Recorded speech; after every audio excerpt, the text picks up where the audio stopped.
weren't on over here. Good afternoon, everyone, and welcome. I'd like to welcome everyone to the February 1st meeting of the Rotary Club of Gainesville. We're so delighted to have all of our Rotarians and visitors today. So guests, if you're visiting today through Zoom, please identify yourself in the chat. And if you're watching on YouTube, please register your participation by sending an email to info@rotarygainesville.org. Pete and Wall, I think you've got something special planned for us. Come on up.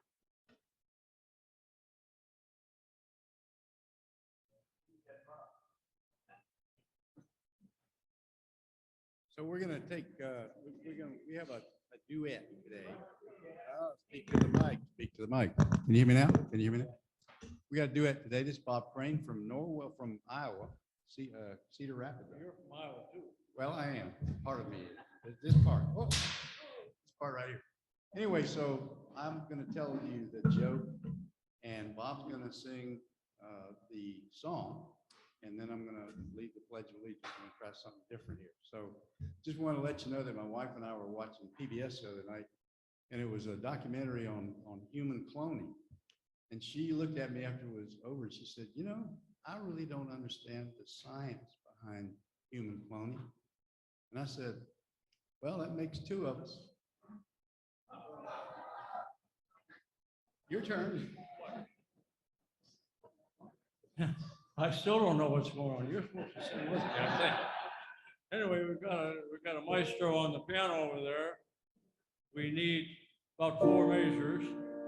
I will sing the preamble to God Bless America. I don't know if you all know that, but that happened when Kate Smith introduced this song, 1938 in Carnegie Hall. She was there before I was. I was there in 2012. But anyway, she introduced this preamble and then goes right into what you know to be God Bless America.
This outfit's ready to go on the road, I think. Huh?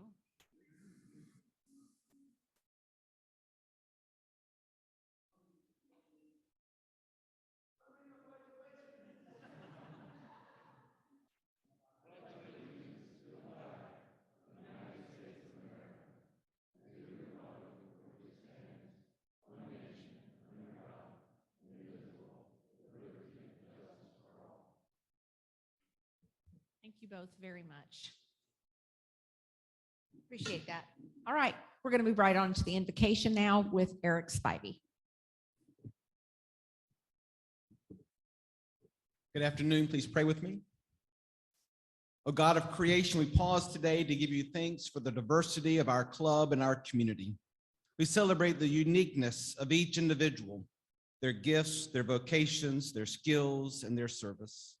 May we as a club continue to foster and strengthen not only the diversity of our club, but also of our community and nation.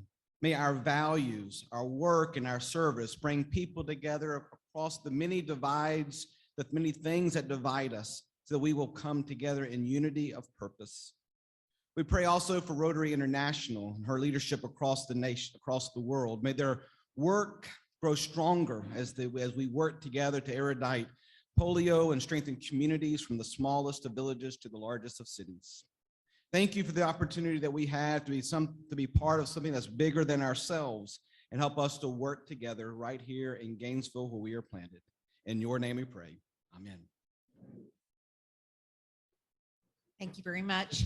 You may be seated. We would like any visiting Rotarians or Rotarians with guests to remain standing, and Jason is going to come around and help with the introductions. Hey, I'm Billy Atkins. My guest is my other half and battalion chief from Nassau County, Jeffrey Dodd. Welcome. Good afternoon, fellow Rotarians. I have the privilege and honor of having Monrad Tui, who is an extraordinary principal engineer with GSE Engineering. Little fun fact, I've known Monrad since I was back in my Miami days. He was my tennis coach at one time. So in addition to being an incredible structural engineer, his tennis skills are even better. So let's welcome Monrad. Welcome. Yeah, with a more without.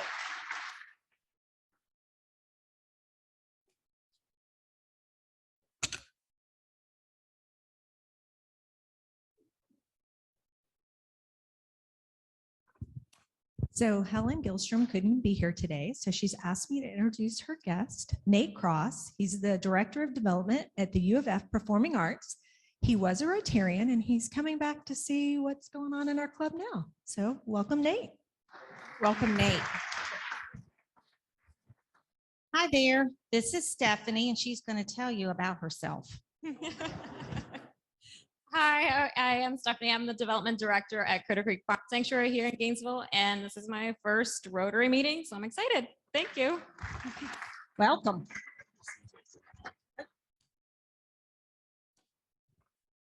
Hi, I'm Susan Crowley, and my guest today is Karen Thomas. Karen works with me at the UF Office of Government and Community Relations, but she is also the wife of John Thomas from our club and the daughter-in-law of Pat Thomas. Please welcome.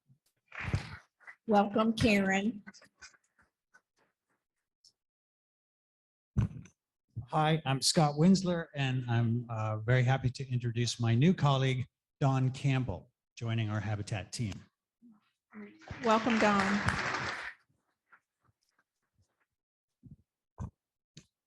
Good afternoon. I'm happy to introduce Mr. Joe Walker, President, Managing Principal of Walker Architect, my good friend for 100 years, and he's terrific. Fantastic. All right. Welcome, Joe. All right, is that all of our guests and visitors? Okay, we're going to move right quickly into announcements. Jay, you want to come up and bring us up to date with the Wild Game Feast, which is fastly approaching, right?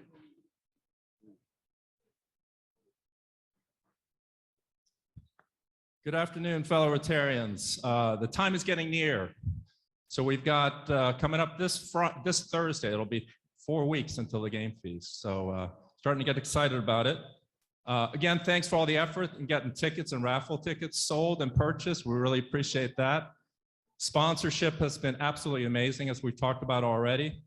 If you are interested in sponsoring, we are kind of approaching the deadline to make sure that everybody gets their recognition on the shirts and things like that being out there. So if you are still considering sponsoring, or your friends and colleagues are, please bring them to us sooner than later. We have a couple of work days, which I've announced on the 19th of February and also on the 26th of February. It's about a half-day event where we're going to be getting the site ready for March the 3rd. And other than that, during the day of the event, we're really looking for some help. So you might have seen the sign-up sheets when you came in today for signing up for the bar and signing up for serving wine and those other things. And then also, obviously, Kirk Smith in the kitchen area. We really need some help in there. So if you have an interest in all that, we're gonna have sign-up sheets here every week. Please reach out to Kirk or the people that you see on the individual lists. if you have any questions or concerns or would like to do anything else to help us with the feast. And as always, please reach out to me if you got any questions or anything that you need. So thanks again for all your support. All right, thank you very much, Jay. TJ, we want to talk about our fellowship that we have coming up.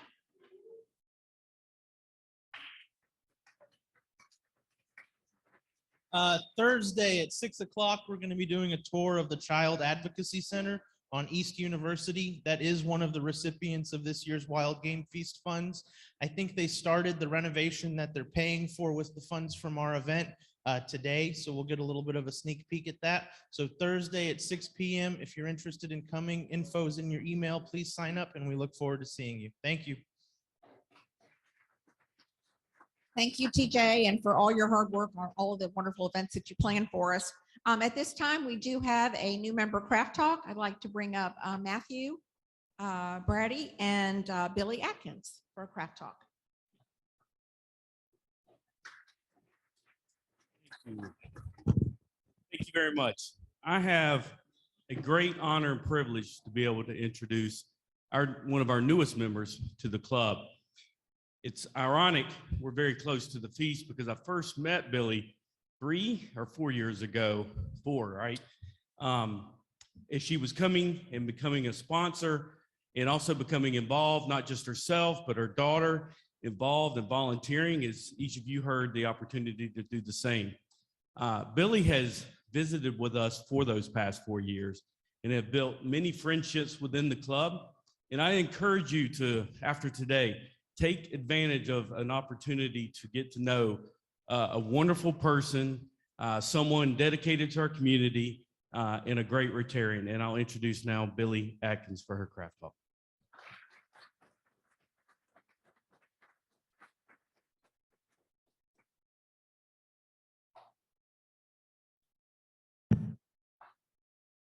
I need a shorter microphone. I'm probably the shortest Rotarian. So thank you. I know I've got to go quick. So just real quick, I'm the Regional Director for Community Hospice and Palliative Care, a servant by heart. I work for an organization that's very mission-driven. Our CEO is a pastor. We've been around since 1979, and we've given back about $4.6 million this year to our community services for unfunded care. We care for about 18,241 patients in the last year. And all of this information is on your table, so I'm not going to go through all of it. If you have questions, please come to me afterwards. I'd be happy to discuss. We serve 16 counties in the North Central and Northeast region of Florida and have expanded into Georgia. We are the highest quality hospice by CMS.gov in your region. And it's all about patients and families. There's no do-overs in hospice care. So I work for a very compassionate organization. And if you're interested in volunteering or doing advanced care planning, please reach out to me. I also am the founder of Joint Organization for Exceptional Youth, a nonprofit, which provides traditional Christmases for developmentally disabled who otherwise would not have that experience. And Joey is my brother's name. And these are my people.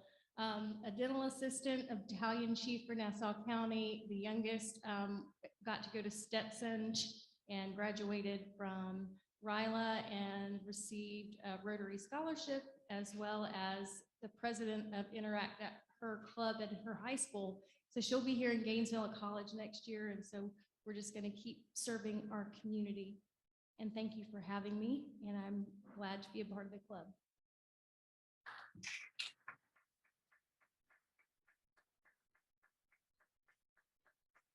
Thank you, Billy. We're so glad to have you as our new member. And now, without further ado, I'm going to turn the program over to President David Gracie.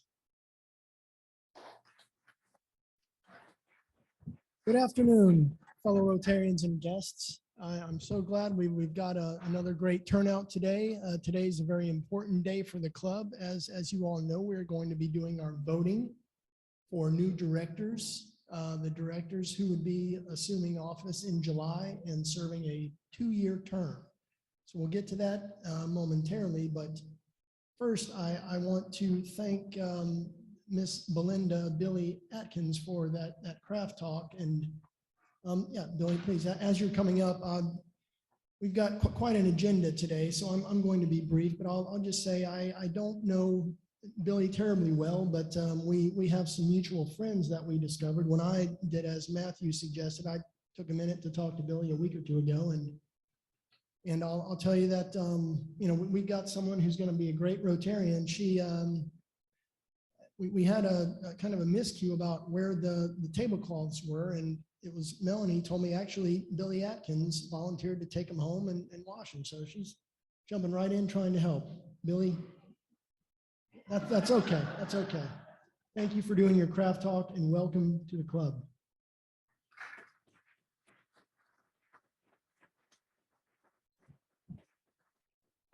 And Matthew, thank you for helping Billy get to know the club and join us.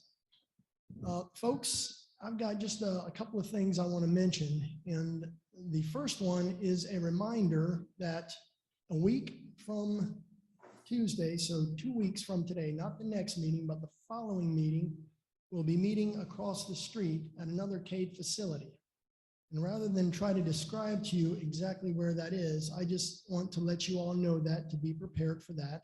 But we will have signage and we will have maps distributed to you. We will make sure that everyone knows exactly where they're going. But I just want you to be aware that we'll be doing that in a couple of weeks. More to come on that. And the only other very important announcement is that today is Ed Elliott's birthday.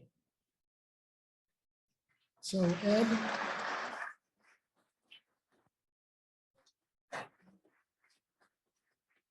like an experienced Rotarian of probably 40 something years, he's got his birthday dollar ready to go. And we'll go ahead and let's sing Ed happy birthday, and we'll also be singing happy birthday to the other Rotarians whose birthdays are in February. Melanie, let's read that as we traditionally do. Melanie, I don't have my glasses on me. I'm going to ask you to do it. Okay, so Rotarians with birthdays this month, obviously Ed Elliott, Danielle Collins, Joe Anderson, Dana Miller, Stacy Scott, Eric Spivey, Ben Campen, Jonathan Turner, Buddy Goodman, Richard Allen, Pat Thomas, Charity Hall, Tammy Broxson, Amber Miller, and Gordon Hubble. So happy birthday to all Rotarians.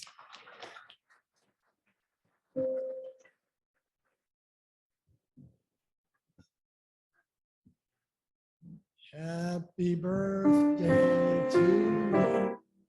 Happy birthday to you.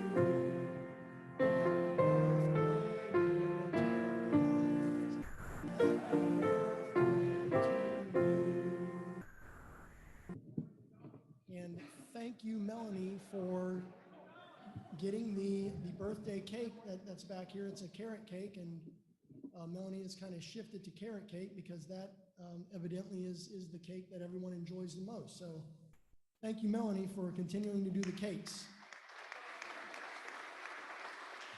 It's kind of another little touch that Melanie provides as Sergeant at Arms that I didn't realize she was going to be doing, but she's been awesome, and another example.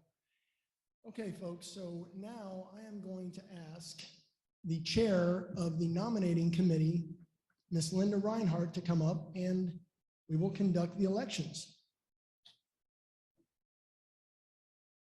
All right, folks. First of all, we're going to begin. I'm going to ask David and Melanie to help with distributing the ballots. While we do that, I'm going to ask that the nominees stand up so that everybody has an opportunity to see who is on the ballot in case you're unfamiliar. I do want to remind everybody that you can select up to 5 individuals out of the names on the ballot. For those of you that are on Zoom, you will have the poll as well. Again, 5 folks. And in alphabetical order, we've got Jacob Atim. Jacob, are you here in the back? David Chadwick. May not be here, maybe on Zoom. Michael Conroy. in his cheering section. Charity Hall over on this side. Rennie Henderson, I believe she's on Zoom today as well. Dwight McKee. Dwight's in the back.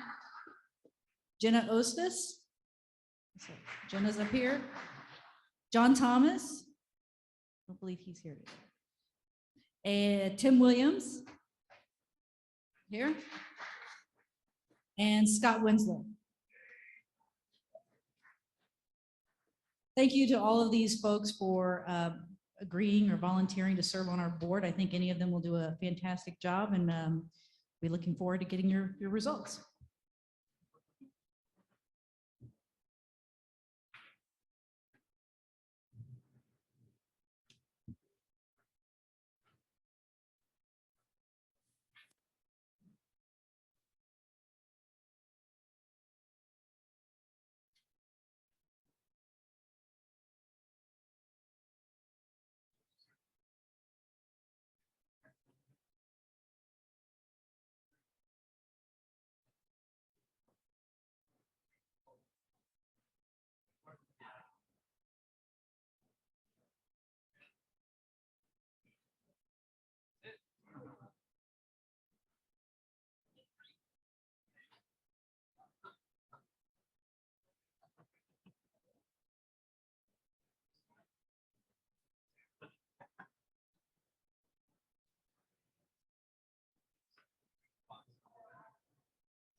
Okay, everybody.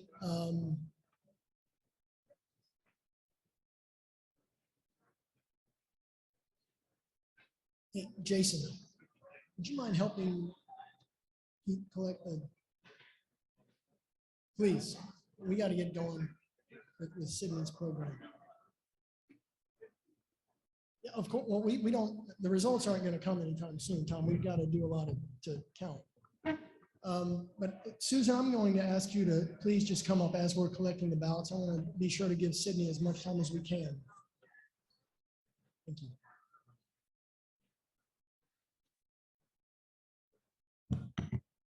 Okay, hello, everyone. Have you ever wondered about the construction that you see as you drive past UF these days? These projects are impacting 13th Street, University Avenue, and the heart of UF. They're also impacting my walk to parking, which is now 3 times what it was before. And I've been whining since summer, so I will continue to whine until it's finished. Today, we welcome Cydney McGlothlin, the UF architect, to talk about our changing campus. Cydney received her Bachelor's of Architecture from Kansas State University and is a licensed architect in both Colorado and Florida. Prior to coming to UF, she worked in Denver and Boston on a variety of projects ranging from the Denver Broncos Stadium to airports and convention centers.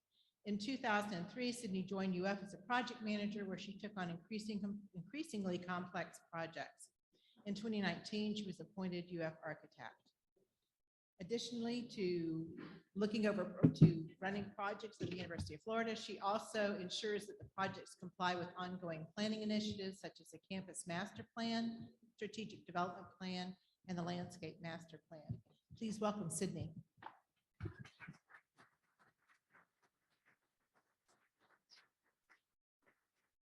Thank you all very much. Appreciate the warm welcome. Can everybody hear me all right? Okay, I over prepare often and I may have too many slides, and so I tend to talk really fast when I get nervous. If I get talking fast, somebody just sort of start waving at me and I will slow down. And I do enjoy conversations of hearing your all's thoughts on what's going on, answering questions. And so please ask a lot of questions because I'm more than happy to talk about the university. So again, I'm Cydney McGlothlin and I am the university architect. Just a little bit of background. I did start in 2003. I've had the honor of working with some very transformational projects across campus, and I'm really proud of everything that has happened. I started off doing very small projects, and slowly but surely got to work on a lot of the cultural projects and a lot of projects that are very impactful for everybody who comes and leaves the university.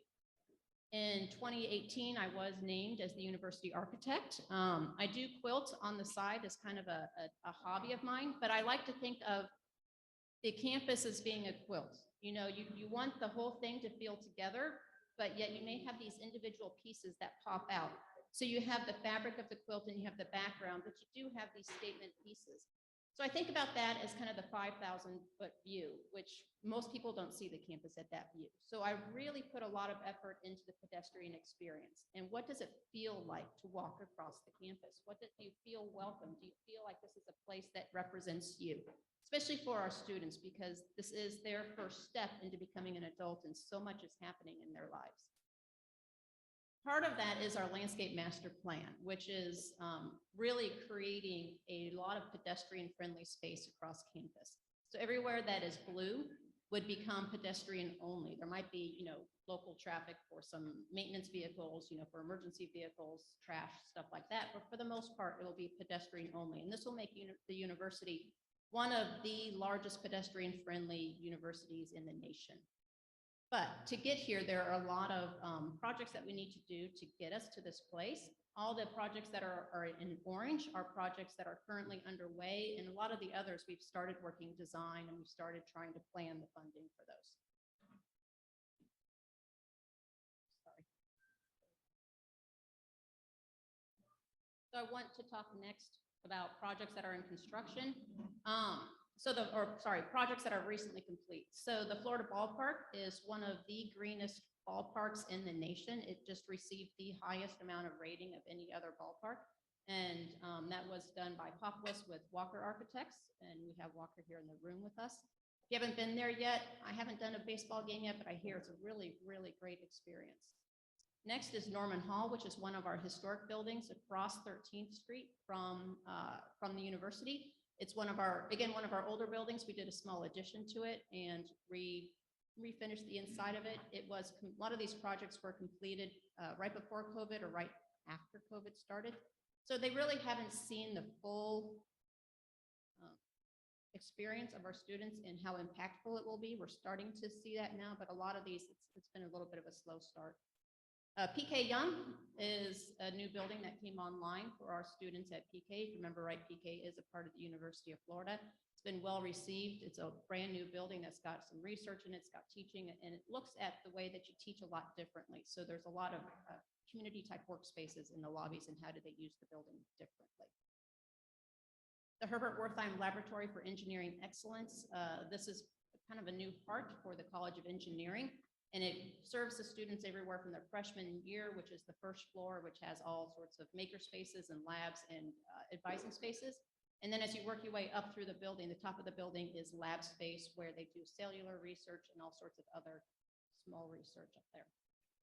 So IBC is Institute of Black Culture. IHLC is the Institute of Hispanic Latino Culture, or La Casita. These are the buildings that are across University Avenue next to Chipotle. And it was really interesting working with the students on these projects. IBC, which is the Institute of Black Culture, which is the one on the left, you can see on the exterior of that building that there are some brick work that gives these little triangles as you come up. And the architects working with the students talked about, or the students brought up fabrics and baskets and things like that. And so it's to kind of pull in that fabric of some of the Black culture. And then IHLC has these really intricate sunshades. And if you look at them closely, the flags of all the different nations that students were being representative from were turned down into simple graphics. But as the sun comes out, you can sort of see the flags come across the building, which is really interesting. I know a lot of people aren't excited about road work, but this is our first roundabout. And I think it's a beautiful roundabout. It's over near the Bauman Center. Traffic used to really back up at this intersection of people trying to get onto campus, and it's helped quite a bit. So projects in, it doesn't like my title slides. Projects in construction. So this is one of our big ones, is the Athletic Association Football Training Center. It's right next to the O'Connell Center, as you can see in that top right. This is where the baseball stadium used to be. And our infirmary is going right next to it. So this is where all of our football players, there'll be food service in there, there will be training, there will be weightlifting, offices, you name it, anything that our football players need will be in this building. Right next door to it is our new student infirmary. And this project is, again, well under construction, and it is getting well certification. So this will be our first building on campus that gets well certified, which means you're looking beyond the sustainability of how you build the building and how you design the building, but how do people use the building? So they'll be talking about what kind of food is offered in the building. Is it healthy food, or is it all fast food? You know, is it something that's actually good for you? In addition, when we first started designing this building is when COVID hit. So it was really fascinating to work with the design team on how do we change how we think about the building now that we are thinking more about infectious diseases, and how will we be able to pivot with this building if there's a flare up or something like that, how can they change the building without having to actually renovate the building. So it's been a really great exercise for the university on how do we move forward with our designs for our building but still hit the purpose of that. So the new police station is at Newell and at Museum, which right now you don't really have access to since we have all the construction right there. But one of the impetus for this design was the first floor, our police chief wanted to make sure that it was very student friendly. So there are actually student spaces in here to try and have student organizations be able to use the building. So it really is not just for the police, but how do you make the police a welcoming place that people want to be? Across the street from that is our new housing complex. It's roughly 1,700 beds, and it is a huge building, or 5 buildings actually. And it will be going after LEED certification. It is a very, very, very fast project, 2 years essentially from the time that we sign the contract to the time that it opens. The top floors are all student residences, and the bottom floor is all for every UF student to come in and use: library, maker spaces, meditation spaces, meeting rooms. The Honors College will be there, so you name it, and that will be available at this new residence. Also, we are building the new Data Science Information Technology building. It's also known as Malkowski Hall. And it is where there will be 4 different colleges represented within this one building to have a lot of collaboration between those colleges. It has the College of Engineering, Medicine, Informatics, and Pharmacy. It's roughly 6 or 7 stories tall. I can't remember right now, but as you can see on the outside of the building, there's this glass stepping down, and that glass represents sort of this main boulevard going up through this building with some stairs that have seating on it to try and create collaboration, but also to try and incentivize people to take the stairs rather than elevators. And how do you make that stair a place for collaboration, and a place where you may run into somebody who's working with a different college and come up with that new idea of the best thing to do for your research. We talked a little earlier about our landscape master plan. So one of the projects from that is the new Newell Gateway. The Newell Gateway is on University Avenue. You've seen the road shut down a little bit from that. We started design on this a couple years ago, and it got pushed up to the forefront of our project list when we had the tragic accidents along University a couple years ago. We've been working with the city and with Department of Transportation to increase the scope of this project so that we have a larger landing place for the crosswalk, and to give our students a little safer place to be once they become onto the university side. In addition to that, the sister project of that is at the Northeast Gateway, which is next to Tigert Hall and off of 13th Street. So as you come in, remember, we're going to be going pedestrian only. So as you come in, you have a place for your kiss and leave, or a place to greet somebody. But ride sharing, that's where the buses will come through. That's where, if we have autonomous vehicles, we have an autonomous vehicle parking area, and that leads you to the parking areas at Tigert Hall. But it gives you a place to meet people and to drop off people on that side of campus. So Southwest Transportation Improvements, this is at Archer Road and 23rd. So we have to straighten out 23rd when it hits the Archer Road intersection, so it's at a 90-degree angle. So you see a lot of the earthwork happening now to get that road kind of curved around so it hits Archer at a 90-degree angle. And it will give another way for the people to get onto the university without having to get onto Archer Road. Personally, I'm really excited to have this happen. It should be open in the next couple months. If you go down Archer now, you can see that we are building the brick wing walls to come in, so the gateway walls. It will also help alleviate some of that pressure from the baseball stadium. So when there's a large baseball game, so people can get off and onto campus pretty quickly. So projects in design and planning, and I know I'm going really fast.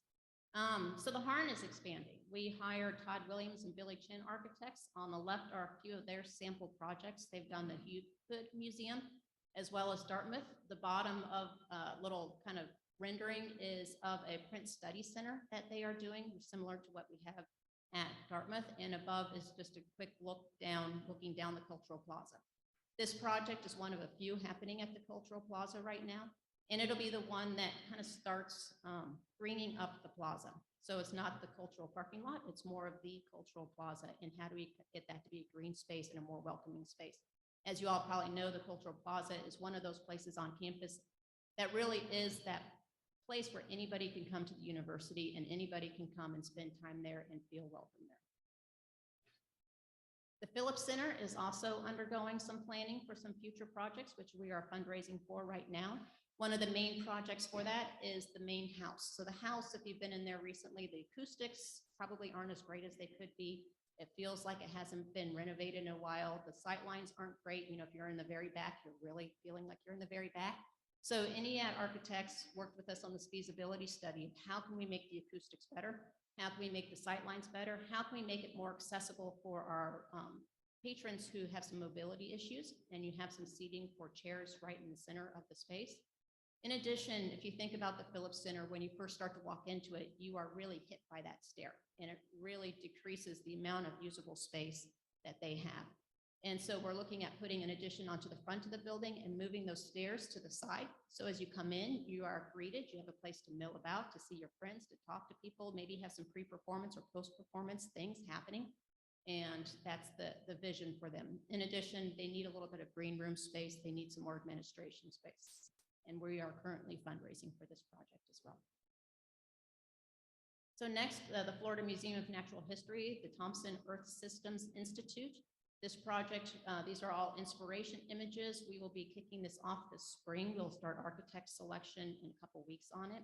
And it is to give us, at the front of the building, the Earth Institutes will deal a lot with what are we doing with this earth? You know, you think about the Cave Museum almost. And the building itself should work with nature. The building itself should think about what are we doing next? How can we educate the rest of the state of Florida on the best way to build buildings, but also what is happening with our earth and what is happening with the research with the earth.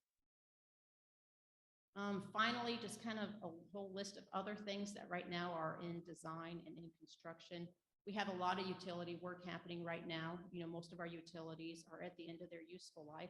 And so when the roads are closed down, we're digging down literally 30 feet into the ground to put in chilled water lines so that we can continue to condition our buildings.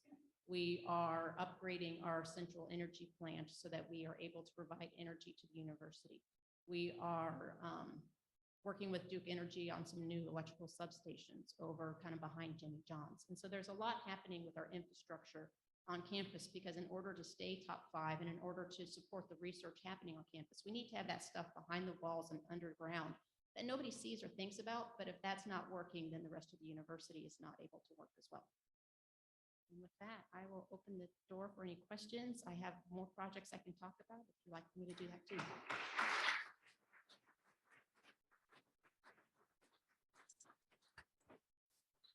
Question? Yes, thank you. That was very informative. When you're not on campus all the time, you don't realize that all of that is going on.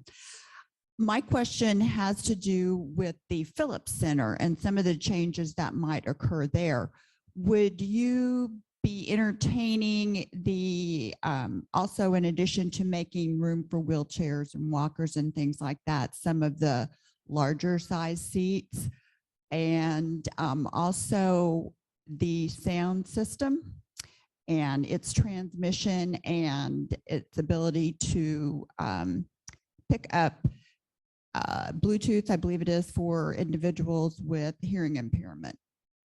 Great question. Thank you. Yes. So, you know, we are very early in the conceptual design, but when it gets moving, we have talked quite a bit about the seating, so we don't know how big the seats will actually be, but you are correct. The seats now are a little outdated and a little small.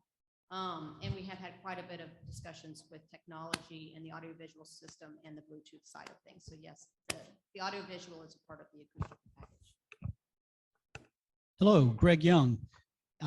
Excuse me, my question is, well, first a comment, the roundabout there by the Bauman Center, love it. I used to sit at that stop sign, imagine many have, so that's a great addition. I guess that might be happening more on campus as well, I assume. We're trying to find funding, yes. Okay. My question really is though about the, from Wilmont Park, I'd heard from one of the principals there that there was an idea to have a greenway pedestrian straight shot over towards Tigert through the central part of campus. Is that something in the landscape plan that's being looked at? That is a part of the landscape master plan. It's a part of our strategic development plan to have an artist walkway is what we're calling it. So it connects Wilmont Gardens up next to the data science building. I'm going to get the term wrong, but we're looking at making a Werfel. I think that's the name of it, along the DSIT site where you have a really wide pedestrian walkway that easily accommodates a lot of pedestrians and bicycles. But yes, we are looking at how do we connect things with landscape across the campus. Again, trying to make it a nice walkable space. Greg, I had a question. Were you panhandling at the stop sign in the curb? Did you recognize Greg? No? Okay. Hey, thank you. It looks like you got a lot going on there. Wow.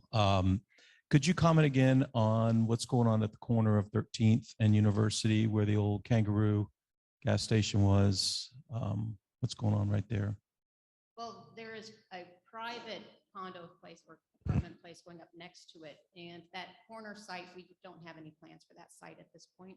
You know, we're exploring a couple different things, but there are no plans right now. Hi, I've been raised in Gainesville, lived here all my life. And every time y'all build a building, that takes away our tailgating. So what about parking and tailgating? I wish I had a good answer for you.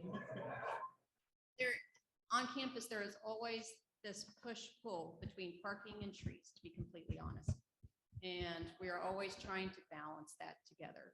Believe it or not, we do talk about tailgaters quite a bit as we are placing our buildings. And I wish I had a better answer than, yes, we think about it, but it's a hard balance. I still miss the Rotary parade ground, so whatever. The original campus had an architectural harmony to it. And I'm wondering whether that's worth trying to keep in new buildings, or is it just so old that we can't keep any of them anymore? Are you talking about the collegiate Gothic look to it? Yeah. We do stick to that when we're in the historic district quite a bit. And we do try to pull things together with either the rhythm, if there's no brick on a building, you know, so if you think about Wertheim, is trying to take the language of the rights union across the street with all the rights has all the vertical, and we have the horizontal fins on it. But we do take into consideration, how do we work with the existing context? How do we work that existing fabric of the university and take it forward? In all honesty, it's hard getting good bricklayers right now. And so we've had to reconsider how we tie that together. So we look at materials, if it's the metal panels that maybe pull it together. We've been thinking about some terracotta potentially on some buildings of how do you get that texture and that feel of the brick, but we don't replicate it unless we're really right there in the historic district. Mike Conroy, have you contemplated some of the precast with embedded brick masonry? We have, yes. For some of those, yeah. Yeah. What do you do with your spare time? I quilt a little bit, play with the kids, the dogs. I was curious, at one point, it might have been several years ago, there was a talk about the spur behind the orthopedic center was going to be developed for student housing and some additional buildings. Whatever happened with that? I was not a part of those conversations, so I honestly don't know. Last question. Love the Wilmont Park. It's not as big as it used to be, because we used to, you know, go sparking there, and it's a little bit smaller now. You can't hide as well. But right at, you know, I spent a lot of time at the oncology center across the street from it. And then taking walks there, there's some kind of generator that's on the northeast side of the park. And boy, is it noisy. And so, I mean, I know it's hard to have that green space right in that spot. And I'm so glad you guys saved it. But the bottom line is there Anyway, you can get, is that thing important or can you get rid of it? I'm assuming that you're talking about what's right across the street from it. Well, good news, that's going away. So when Duke Energy leaves our campus, that is part of the Duke Energy, that's part of what they maintain. And so that will be beyond its useful life. And so we will be demolishing that eventually and turning that into something else. Yet to be named.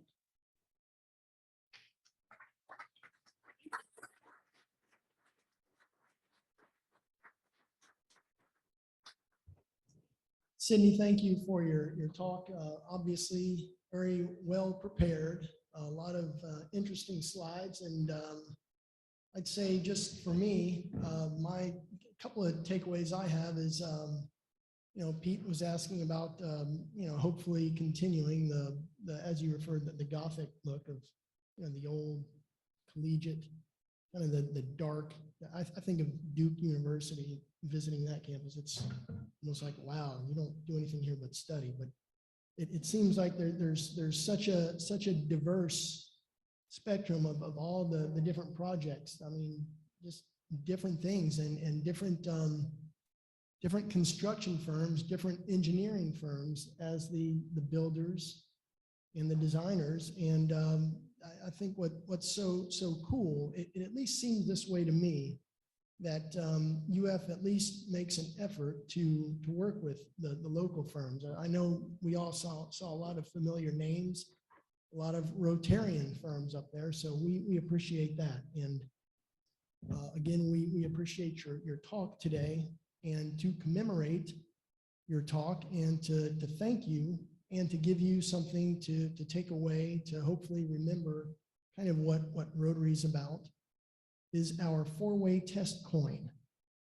And our four-way test is something that we as Rotarians run everything we think, say, or do by, okay? And I'm going to recite it for you, and I'll ask you to return it after I say it. I'm going to give you a chance to, so pay attention.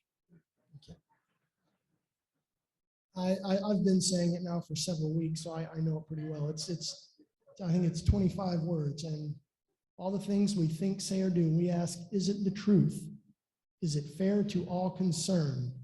Will it build goodwill and better friendships? Will it be beneficial to all concerned? Such a simple thing, but really that's what we as Rotarians try to live up to. And thank you again, Cydney McGlothlin, UF architect.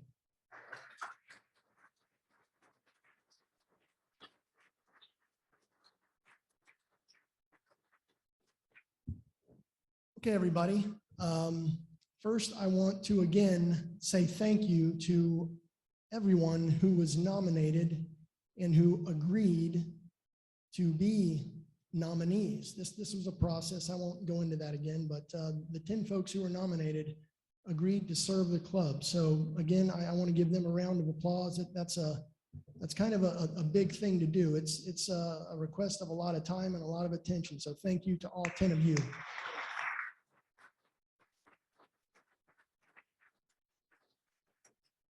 And now I will read the winning ticket for the 50-50 drawing for the Rotary Reading Safari. Last three digits are 175, 175. Thanks, everybody. And we will see you back here in this facility next Tuesday, okay? Have a good week.